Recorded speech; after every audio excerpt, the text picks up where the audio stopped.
Yeah. And let's get today's conversation going. We are talking about all things transition your clients to connected collaborative banking. We're going to spend quite a bit of time today talking about that keyword there around collaborative. I think a lot of times you feel like your banking relationship is not collaborative, and we're going to talk about how that has changed over time. We do have a plan for today. This is it. We're going to go through a little bit of the housekeeping up front. We're going to focus on what that transition, that change is, moving towards collaborative banking. And then we're going to talk about how you're able to determine the right bank for each client and what are the things you might want to look at in order to make sure that they're with the best relationship they can. And then again, it's about how to manage that change. And so I've asked you, Yoseph, to give us some best practice and lessons learned. So we got that right at the end. Do want to introduce you. I have known Yoseph for, maybe a decade. We have crossed paths over the years at our time when you were at HubDoc, Xero, and now you're at Relay. And so I'm super excited to have you. I think it's been about 4 or 5 years since we've been on some, no, it's probably been 2-3 years since we've been on a webinar together. So welcome. Thanks for coming on today. Thanks for having me. I'm so excited to be here. If you don't know me, I'm Ian. I'm one of the co-founders here at Carbon. My title is Chief Customer Officer, but it's not about me. We're going to be talking a lot about banking specifically, and we've got one of the forefront folks here. Again, a little bit of your background. You are, by now definition, a serial entrepreneur, so congratulations on the title. As you can see there, you've definitely been around the profession and a big influencer within it. I know from my dealings with you around Wave Accounting, HubDoc, your time at Xero, and now with Relay. You want to give a little bit of background beyond what's written here? I think this summarizes it. I'm not sure it's a compliment to be called a serial entrepreneur, because I think if you're a really good entrepreneur, you just have one company, right? You're like Mark Zuckerberg, and that's it. Anyways, yes, this is the rap sheet. I think if you're in the social media space, a little bit different than when you're in the accounting space. So we'll give you that. But again, if any of you guys are interested, check out Relay. You're at your web address there, relayfi.com. Again, this is not going to be a demo on Carbon, but we are work management software for accounting firms. You can check us out at carbonhq.com to be able to understand how to make everything work smoothly in your practice all together in one place. For Relay, it's all about banking for growing businesses. Again, you can check that out at relayfi.com. Again, a little bit of the color there. We'll cover a little bit of it at the end, but we're going to focus most of our time just talking about the transition in banking overall. Some housekeeping overall. If we sound like robots, it's probably you, not us, but maybe. But you never know in these days with everything being virtual and everything running on Zoom. But close all the open apps you've got. We have folks here on the line to answer questions, so throw them at us. If you don't ask, we can't answer. If you do ask, we can answer. So that is our housekeeping for today. So one of the things I wanted to ask you about, because we actually haven't dug this into a lot of detail, but Yoseph, you went from Veru to Wave. I met you at the tail end of that, and then you were at HubDoc, and I know the HubDoc guys really, really well. We went through the years together there, and then obviously that got acquired by Xero. And then from that, you moved from Xero to Relay. And I want to know, what is it that you saw in terms of what was happening within the banking realm that made you make the decision to move from something like Xero over to Relay? What was the things that were happening that really caught your eye? Because you've got a good eye for things overall. Yeah, so I think the common thread when I kind of look at the pieces kind of in the rearview mirror, right? Because as you're going through it doesn't really feel like there is a plan. There almost certainly isn't. But it's kind of this journey towards like kind of financial empowerment for business owners, right? Like they're trying to make sense of the world, and they're trying to make decisions that are strong for their business. And it's really hard. It's really, really hard. And that's why like advisors, like accountants and bookkeepers, like so many people that are on this, call or webinar today work, countless hours to help these business owners kind of get that financial clarity.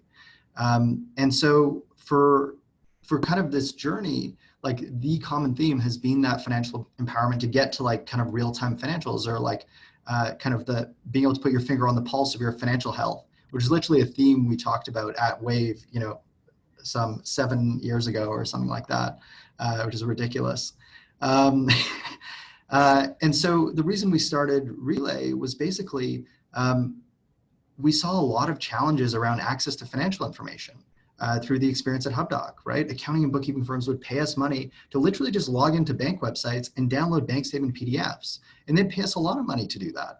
And then at Xero, there were a lot of challenges, and this is applies to both Xero and QuickBooks Online. There's lots of challenges around like bank feeds. Bank feeds break all the time. So actually getting access to financial information, huge challenge for small business owners. And then once you actually get it in, the quality of that information is, insert your expletive here, right? It's pretty low resolution. And so for small business owners to actually get financial visibility, to be in a position to understand their cash position, the limiting factor from our perspective was basically like access to financial information and the quality of that financial information. And so the reason we started Relay was because that's the way we believe that we can actually go out and solve that, is by building a bank that like takes into account those principles of like easy access and high quality information, and thereby helping these small business owners put themselves in the driver's seat and become more successful. Yeah, and we're going to now talk a little bit about the collaborative banking and some of the underlying issues there. And my time when I spent it into it, because we worked on the banking, and it used to be the OFX servers and how you were able to basically deal with Web Connect, if you remember that, and Direct Connect and those protocols. And the feeds were always super flaky. And there was an underlying technology that was put in there, and again in Xero, there was using different third parties to bring that information in. And the problem was it was just a constant game of whack-a-mole. The banks would just make one change to their flow, and everything just would stop flowing from an accountant and a bookkeeper's perspective. And you'd have to go in there and do a lot of that sort of manual intervention. And now you have to wait for that to actually resolve itself. And I clearly, we were doing some work with customers over the last 3 months, and time I've heard it, which is I'm able to get now a handle on my practice, and I really need to be able to provide in the moment, real-time visibility into the financials, and be able to say not only what the cash position is, but to be able to make business decisions right there and then. And again, this problem has come up time and time again, and it's really, really hard when you're dealing with stale data. And I think this goes back to, again, one of the things on this particular slide here is, I was shocked by that stat, and we went back and took a look at it, and it's crazy that small businesses, last year, and God knows what it is this year, about the amount of change in terms of their financial institutions. It's no longer that and I don't think the banking industry has done any favors for themselves, but if you're in one of the large traditional banks, you're just not getting served well. And so that amount of transition's huge, and that's hard to manage. And it just shows that there's so much things that are broken or transitioning that folks need to take stock of it and think about how they're going to manage it. So from your standpoint, you covered some of these things, but walk us through a little bit of what the current state is, because we're going to talk about how that's changing the whole banking model overall. Absolutely. Yeah, it is a crazy stat. We double checked that one a couple times, because it's surprising, right? No one thinks that that's happening, right? And it clearly is. So there were definitely a couple of kind of core themes here. So one is, the data that's actually coming through is pretty unreliable, right? So it's actually hard to like get the data in. It's typically very messy, so it's never like standardized, never enriched. It's hard to actually build like bank rules that are like super reliable on top, especially when you're dealing with like payments data as an example. Liability issues are like, it's fraught with liability issues, because business owners end up just handing over bank login credentials, right, to their advisor, because they're like, hey, you know what, I don't want to be bothered with this. I trust that you're not going to steal all my money. Here, take the login creds. And you as an advisor is basically stuck with, the financial liability that comes with that, especially if you're sharing it with staff. It's kind of crazy. Like the number of times I've seen a notepad in someone's like desk drawer with like bank logins is like, it's slightly nauseating. I can visualize the moment where I saw the first one. I will not name names, but it's like the dirty secret of the accounting industry that this is very commonplace. And then lastly, we like to think about the bank account as like the nerve center, of the small business like financial picture. And yet it's so deeply siloed from every other application. It actually makes it hard for a business owner to work with the core tools that they rely on a day-to-day basis. And so it's hopefully it's now time for a change, right? Business owners are changing in such huge numbers. And as you said, Ian, after 2020 and the PPP loans and all that stuff, it's probably much higher. Yeah. I think, and there was a question that came up, and it goes directly to this slide, which is spending a little time talking about, traditional is where things are at. There are some institutions that are more of this transitioning phase. And then we're going to focus on the collaborative side, which is where everything is really kind of heading towards. And the comment came up here from Penny, so good to hear from you, Penny, which is, the banks traditionally, and this has always been my understanding of it as well, and I've seen it firsthand, is they want to keep their arms wrapped around the whole equation. And that's because, again, they ultimately are cross-selling. For those of you that are using any of those traditional ones, I'm trying to keep out the names, you know who they are. It's all about the flanker products that can be sold. It's about they're trying to be able to provide the, as Penny said, the general ledgers and the full capability. And the problem is they're just not set up for success to do that. Being able to try to do that holistically, time and time again, has created, again, those silos that you mentioned, but also the inability to give you the tools to really, really work. Now, I would argue, and I think you'll bring us through as well, there are some that have started that transitioning and being a little bit less restrictive, a little bit more flexibility, and have, some of them have some better tools. But it still is a really hard slog for them to get to the collaborative view where you're able to have that richness of the data that you talked about, the lack of the silo, and the ability to work with those tools. And so, again, that was kind of my take, but take us through kind of how you see that happening, because right now, the collaborative side of that is really sort of the forefront and where things are all headed. Yeah, so I think the evolution, as you've outlined, is like it's happening, right? Like, the Wells Fargos of the world and Chases of the world, to name names, right? Like they I was trying to stay away from it. I know. You know what? It just happened, and we're there now, Ian. We're there. Yeah. So, they've actually done, like, they're making strides, right? Like, they're trying to do direct bank feeds that are actually reliable. They're trying to make statements available. It's like, it's better than it was, but as I often say to people, the bar couldn't be lower, right? When it comes to this stuff, it really couldn't be. And so, yes, we're seeing kind of business, these banks realize that they need to kind of get it together, otherwise they're going to lose all their customers. And so we are seeing some increases in flexibility. But again, that core ethos and core DNA of like a closed ecosystem it's hard for them to loosen that up and change that entirely. And so to us, the future is effectively like what we like to call like remote and well, I think remote and distributed is almost the same thing, but distributed financial management, which effectively is thinking about your bank account as like a piece of software. If you could design a bank that enabled you to collaborate with your team and external third parties and do this safely and securely, what would that enable? Would that enable like real-time data across all of your systems? Would it enable your tools that you rely on outside of the core banking to be more valuable? There's just so much opportunity there. And so that's really how we think about like the future, which is like collaborative banking. Because even if you're like a two-person shop, it's much harder to work with a traditional financial institution than working with like a collaborative bank. Well, not only that, then you multiply across your base of your client base, and you've just got complexity through, and headache that's just insurmountable in some cases. Exactly. Now, every president have got a few, so from years and years and years, and I think it goes back to, we all can agree that is the future of banking. Again, internet went unstable there for a second. That is the future of banking and the way it should work overall. And what we're talking about here is really kind of driving to, what is the collaborative automated view of what banking should be and is becoming, and actually is already here, as we'll see a little bit later. There's really 3 points here.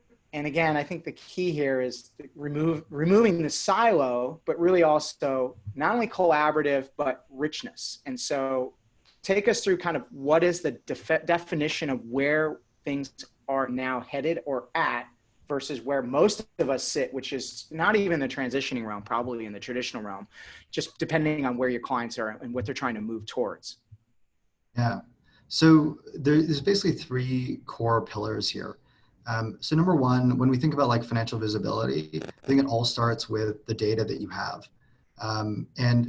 Again, coming back to that kind of the core themes that we talked about at the beginning of like access to financial information and the quality of it. So what you want is you want bank feeds that actually are like deeply integrated into the accounting system. So API to API, there are no web scrapers, there's no Yodlee, there's none of that tooling that's involved, which as you said, Ian, like once a bank changes something in those scenarios, everything breaks, everything comes to a standstill until someone fixes it. And so the nice thing with collaborative banking is that you actually have like API to API connection, whether you're talking about Xero or you're talking about QuickBooks Online, we're directly connecting in through software and not through web scrapers. And if there's ever any issue, we can resolve it really quickly. And it's really excellent. And then 2, when it comes to the quality of the information, you really want to see that the bank that you're working with, and in this case, collaborative banking, the way we define it, is actually making investments to improve the data set that you're actually getting in the accounting system. So, the best solutions when it comes to like collaborative and automated banking will actually be doing standardization and categorization of the data even before it gets into the accounting system, which makes like bank rules, like it basically puts bank rules on like steroids because you have the category for, say, like that Facebook transaction or, any transactions that are actually going through the platform or the financial institution. And then 2 is it actually enables like real client collaboration. If you look at, the last like 5 years of kind of the back office space, a lot of the biggest tools have kind of been unbundled from the core banking experience. Our view is that effectively every small business owner wants to pay their bills from their bank account. That's where they want to do it. When they're asked to use a third-party solution, their first question is, why can't I just use my Bank of America online bill pay? Not to call it Bank of America. I'm sorry, Bank of America. You're all just taking the hits. I apologize. So, and there are many good reasons to use a third-party solution in that context. And so from our view, Penny, I love that I can see part of your chat message here of call them all out. And so, part of the message here is that what if you had banking that was like deeply integrated into the core workflows, and like what would that enable from like a collaboration perspective, just in terms of like key workflows, but also how does that deliver a better experience for your clients? And there's just so much upside there, and candidly, there's just upside there that we didn't even consider as we were kind of looking at this space. And then lastly, there's like collaboration internally inside the business. So either that could be kind of, as the example states here, like employee expenses, being able to issue cards easily to different team members and be able to set up controls for that spending. Or it could be like collaborating on like approval workflows around like accounts payable. You really want these core pillars to be part of that collaborative banking experience. So like financial visibility, client collaboration, and really team collaboration, because as we all know, all of this stuff that we're doing, all the change that we're putting in place is to deliver a better experience for our clients. And it only works if they're having that better experience. I think what's interesting here is because again, you and I have both worked with the fact around the globe. If you go to some place like Australia or you go to the UK or some other things, that first piece on financial visibility, there's so few banks that you're able to then have. They have made strides in that case. In the States, obviously, there's about 5,000 plus institutions. And when you talk about Yodlee and feeds, you're now at the 20,000 mark, right? But the issue has been that the banks have not moved quick enough. And that's why you've had, when we talk about AP management or we talk about employee expenses, you've had all these other parties that have now gotten involved as intermediaries to try to band-aid the problem that inherently you would get the value from the bank itself. And so I think it's interesting that now we've turned a corner where The banks themselves are having to force, the forcing function now is they need to take hold of that. And again, most of them are just struggling to transition. To get to collaborative is a whole nother bar. And like you mentioned before, the bar is really low currently. But again, it has to change because it's just almost impossible to serve. And as a small business, you're trying to find those efficiencies and it should be wrapped together. Sorry, I went on my No, that was perfect. Sorry. Perfect. I'm channeling what's coming out of chat there. Overall, we talked a little bit about the opportunity. Again, there's a good list here, and this is not the collective list, but it's interesting because the benefits are twofold.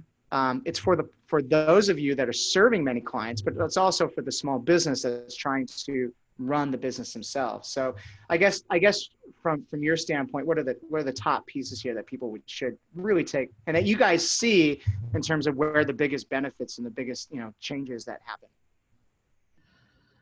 Oh man. So I think like looking at this list, they are all critical. So I'd say like I think you can't have this list without the customer experience being the number one thing, right? Like improving how the clients actually interact with your firm and how you're able to deliver value. It decreases the number of times you have to ping them for administrative things. Like there's just so much there, so much depth that it just increases the service level that you're able to deliver. And then number two, and I think this is like one of the biggest things, it's like reliable enriched bank feeds. Number one feature request at Xero and Intuit, or Xero and QBO, is like bank feeds that work.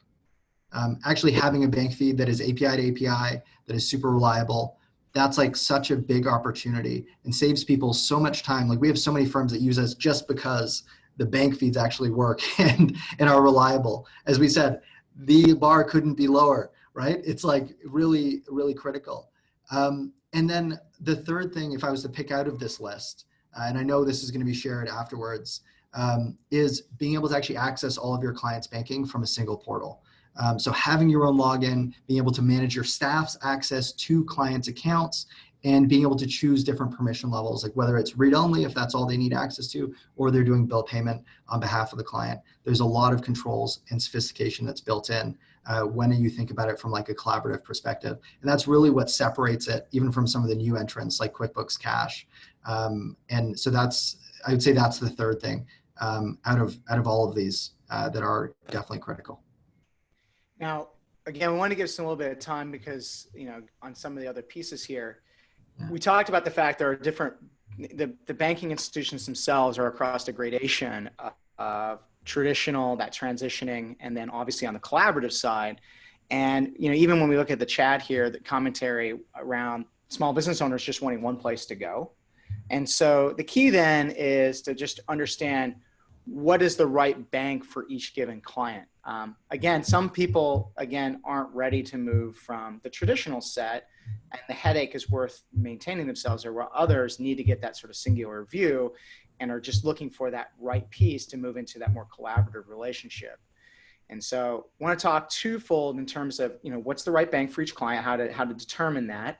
And then secondly, it is a change. And again, how do you manage that change, and how does the client manage that change?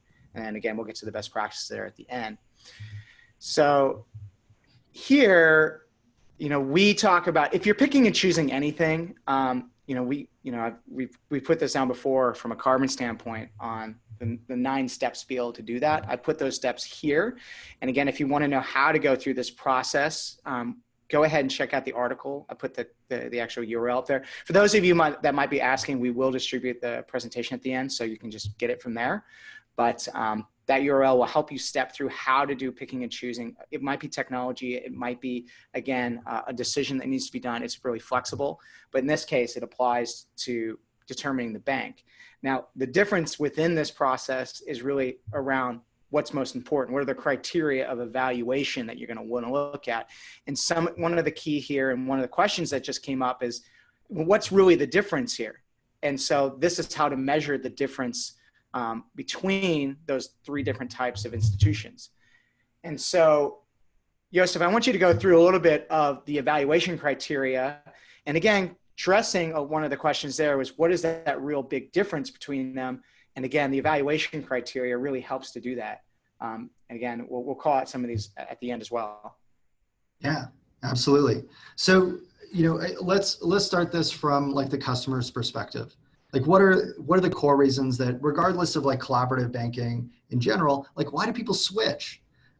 It's two core things. One is the cost. So all the banking fees, we've all been nickeled and dimed by banks since the beginning of time. They all offer us, hey, keep $5,000 in this account and we'll stop charging you $15 a month. And you're just like, I hate you so much. Like this is the best deal you can offer me.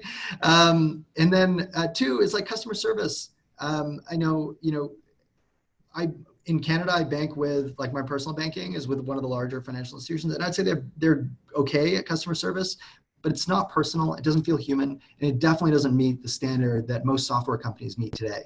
And so those are the top two reasons for actually like changing business banking. And so when we talk about those 55% of people that are changing and this change is occurring, those are two of the core reasons. And so when you're evaluating, you want to make sure that you have people that are aligned, both from a cost basis. So for example, not to toot our own horn, Relay has no monthly fees or minimum balances. And our customer service is like really excellent. And so when you have those two covered, one, that makes it easier with the client. And then above and beyond that, you want to think about it in the context of the entire software stack that you're leveraging, right? Gone are the days of siloed banking. Now you can actually have banking that enables like ease of access, like easy access, or kind of data portability is the way that we think about it, and have it actually flow into your key systems. And is it able to do that reliably? Is the data that's coming across high quality and works the way that you want to work? Does it actually have the ability to scale with your firm? Does it have like staff permissions and controls so that you can scale, but you can do so in a thoughtful way that doesn't increase your liability? And can you actually consolidate some of your services? So, in the case of like Relay, you actually get like real AP automation built into your banking. So that means that you can actually, for a lot of clients, switch them over from, say, like a bill.com, or just use them using their like online bill pay, which doesn't have real controls or automation built in. And then lastly is and really, I think this is, it's definitely not lastly, it's basically all of it, is it enables better collaboration with your clients. Because that whole deal, right, the whole package that we've been sold in this industry for the last 5+ years is be the advisor. Don't focus on like the administrative stuff. Really just focus on delivering high value advice and helping business owners become more successful. We're still not fully there, right? And the only way to do it is if you have that real-time information coming across and you're able to collaborate inside of like the true source of all the information, which is the banking. And so those would be some of the criteria that I would be looking at if I was evaluating a business bank for my firm or for my clients. Yeah, one thing to point up here, just because of some of the questions that came up, and yeah. The realization, and again, having done a lot of research over the last 15 years in the profession overall, is we had a ballooning of apps in the last decade. There seems to be an app for everything. What has happened over the last 2 years, 3 years, is there is a consolidation. And so one of the questions was, well, what is the real difference here? Well, we're talking about the consolidation of some of these key aspects that were done by disjointed systems that were loosely put together, now coming back to where the core of it is actually being done. And so if you look at some of these criteria, it's really trying to, one is the richness of the data. Second is that data being able to be leveraged very easily and automatically to provide the insights that become real time. And so that's one of the key things here. And then you ladder on top of that why customers are actually, or your clients are actually moving. That goes back to that service and those cost factors. And so it's a multiple sort of pronged problem that's occurred that is ultimately getting solved. One of the questions that came up, which I think is a fair question, is how are you guys, because again, if service and costs are some of the biggest levers, how are you guys sustaining that from not collecting the fees, but providing the value? Absolutely. So the way that we make money, so yeah, that's bang on, right? It's like we don't charge any monthly fees. There's no minimum balances.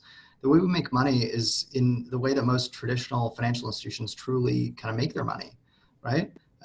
We get a percentage of kind of the card spend. So when you take, your Relay card and go to Starbucks, Starbucks will pay like merchant fees to be able to receive money from MasterCard, who's our card provider, and we get a healthy portion of those merchant fees. And so that's actually how we generate revenue. And it's candidly, it's like pretty effective. But it's usually, again, everyone in here is an accountant or a bookkeeper or an advisor of some sort, right? So there's the revenue side and the cost side. So how have you guys, and I think I know the answer, but how are you guys able to maintain the cost down? Yeah. So, well, I think the cost basis for us is like significantly lower because we don't have the cost of like bank branches. We're entirely a software company where the marginal cost to increase the number of people that we're servicing is effectively, near zero in this world. And so, all of the investment that we've made initially is really on, delivering a great platform, a great piece of software, and making sure that we can deliver service that is really excellent. And while we've done that, we've seen our customer base, especially over the last 4 months, like, 10x in size. And the revenue that we've seen come out of the bottom of that has been like really, really compelling. And so from our perspective, we see the path to being able to actually like continue to grow this business using that as the revenue model, which is like so exciting while delivering like really excellent customer service. Yeah, I can speak from our own site, which is, when you think of the tooling that you get that you can use now and the technology stacks that you can do, and if you've done it right and you know how to do it, so we do that here at Carbon as well, your cost structure can stay really, really well contained. And then you're able to use those additional resources to provide that service. And again, you're using the revenue model correctly. And that's what gives you that ability to be able to scale effectively and maintain that over the long haul. So kudos to you guys, because again, I think that's one of the big fundamental shifts here, which is from a traditional banking standpoint, it's just not a way that they would think or operate or can change. And it's prohibitive because it's just a whole different fundamental shift. Good quote, always got to have a good quote. So Justin Brzezinski, we both know. And so again, I think it goes back to here. I think it's a good summarization, which is the bank is not just there as a piggy bank, but actively doing something. And again, it goes back to not having the intermediaries do that, which is hard for them to do, but the bank themselves. Is that fair enough to say? Absolutely.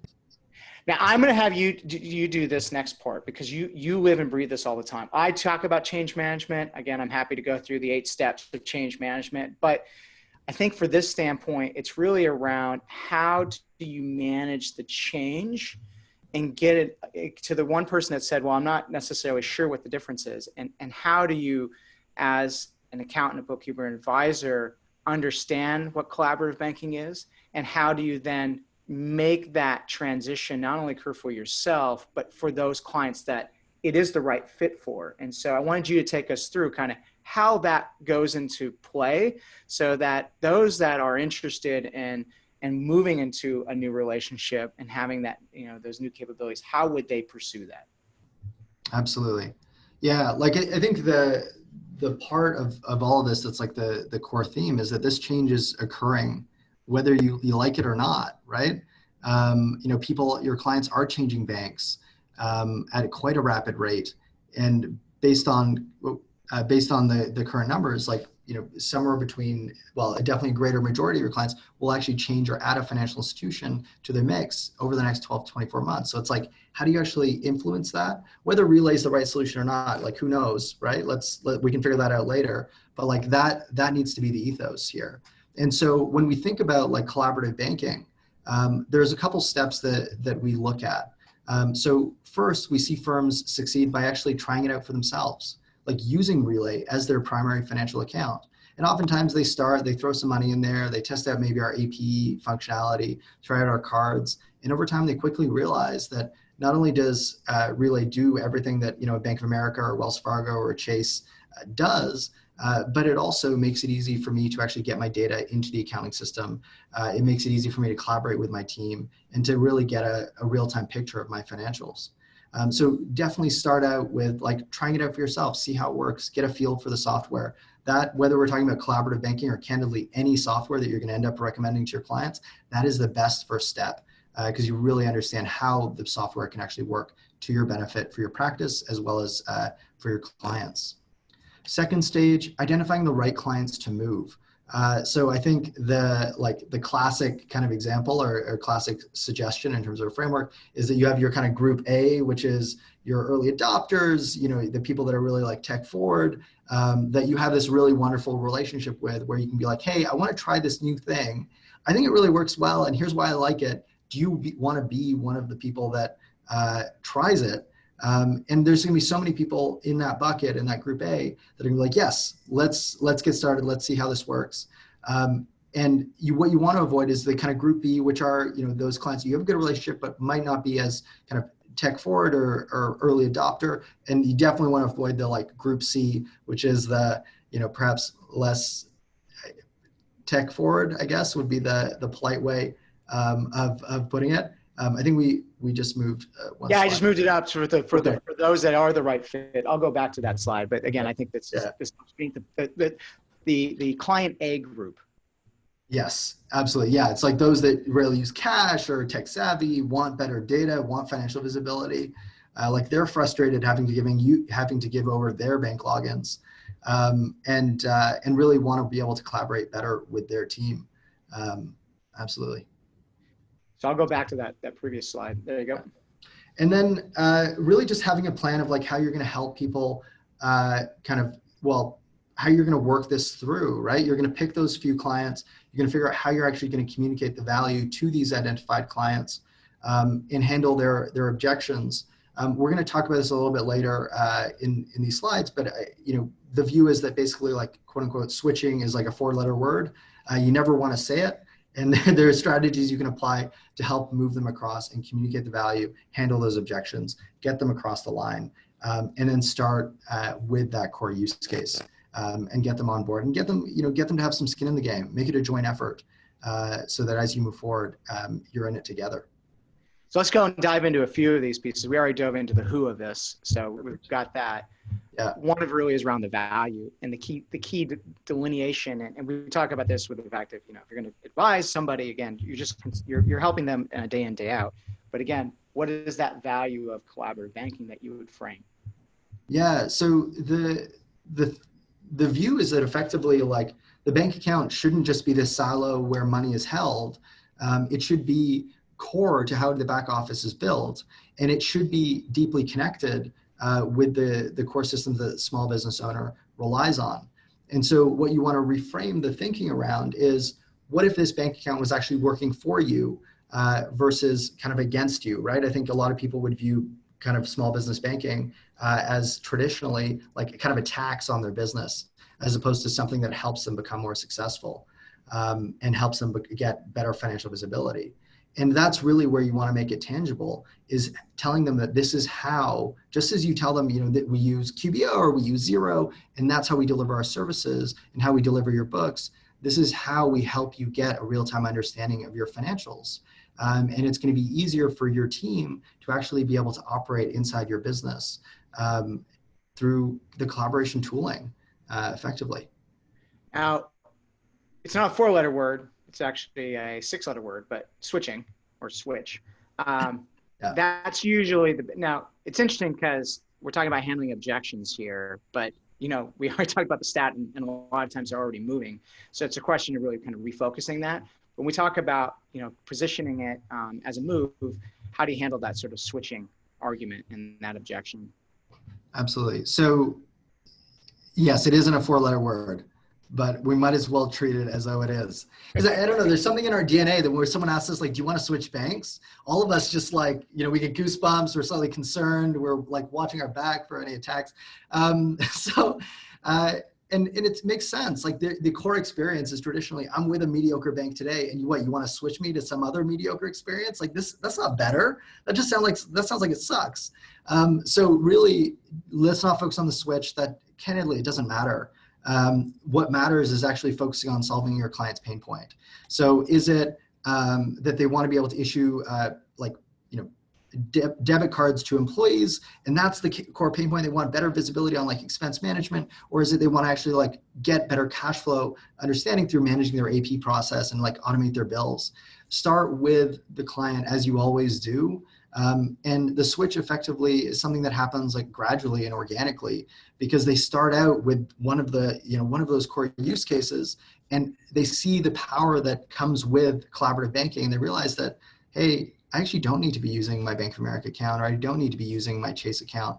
I can actually do everything inside this bank account, which makes my life way easier and solves my problem. So yeah, definitely focus on what the core pain point is for the client, and communicate with the same confidence that you do about any tool that you're recommending as a core part of your stack, that this is how we solve it. This is how I deliver my service. Question for you here is, you bring it up here, and the core use cases, and we talk about payables, expenses, there's other ones.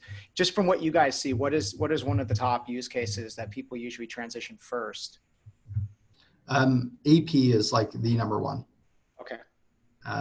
Yeah, so it's the integration into both QBO and Xero, where we automatically pull in unpaid bills. It's the approval workflows. And it's also the reconciliation is so much easier because we are the bank. Because when we pay the bill, we close it, and then we send across like a bank fee transaction. So there's no clearing account. They just match. Yeah, I don't have to wait for it. It's know honestly, whether it was actually paid or transferred? Yeah. Sorry, I just went through that experience literally in the last 24 hours. I hear there's a solution. Fair enough. So again, this is a little bit of a recap, but just on the rollout strategy, a couple of the things that people should take stock in. Absolutely. So I'm going to rip through these. Be the guinea pig. Test it out for yourself. See how it works. Does it do what it said on the can? Pick 3 test clients that you think would be amenable. Reach out to them. Go through the process. See what their feedback is, right? They might be more open to it than you might imagine. And sell them on like a concierge service. So like we see more and more firms basically setting up the accounts on behalf of the clients. So clients just have to go in there, upload a photo ID, say, yes, I want to open this account, and they're up and running. And honestly, the quotes we get from firms that do this is, I look like a superstar, right? Because you just added an additional service to your client, added value to them without them really having to do much, and at very little cost to you. This is an important bullet, and I think actually this is often the case, is you have the relevant documents available. Justin, who we were just talking about, one thing he did with his carbon checklist, like client onboarding checklist, is he would make sure he has all the documents required to be able to open like a Relay account as part of that. And it's just like so slick, so smart. And then start with your core use case. So don't try to bite off too much. Like switching banks entirely is a lot of work, but pick a use case, start with payables, start with expenses, whatever is comfortable. And then just build a checklist just as you would normally. I love a good checklist. It makes me feel good. So I don't see why it wouldn't apply in this scenario. And you do want to make sure your client is in it with you, but definitely do the heavy lifting, as we talked about, like maybe set up the account for them, talk them through it, be there for them. And that's how you really get started with it, and you can add many more clients from there. Being clever on the onboarding is a really good point, because you can't get all that information. Well, I have this quote up here from Josh around his experience when using Relay. There's a quote that came up too, and it just kind of reaffirms what we were talking about, which was, does that mean that Relay replaces many multiple platforms I already had, like Chase, Bill.com, Expensify, Slack, yada, yada, yada? Yeah, I don't think we replace Slack. I will definitely not. No, I think Slack would be outside the communications platform. But the point being, yes, when you talk about the AP, AR, expense management, those types of things, it would be yes. Yeah. So I think that's a long-term view, right? It's like you're able to consolidate a lot of these services into the core banking. So just today, you could take Chase as the checking account. You could do the Bill.com like inside of Relay.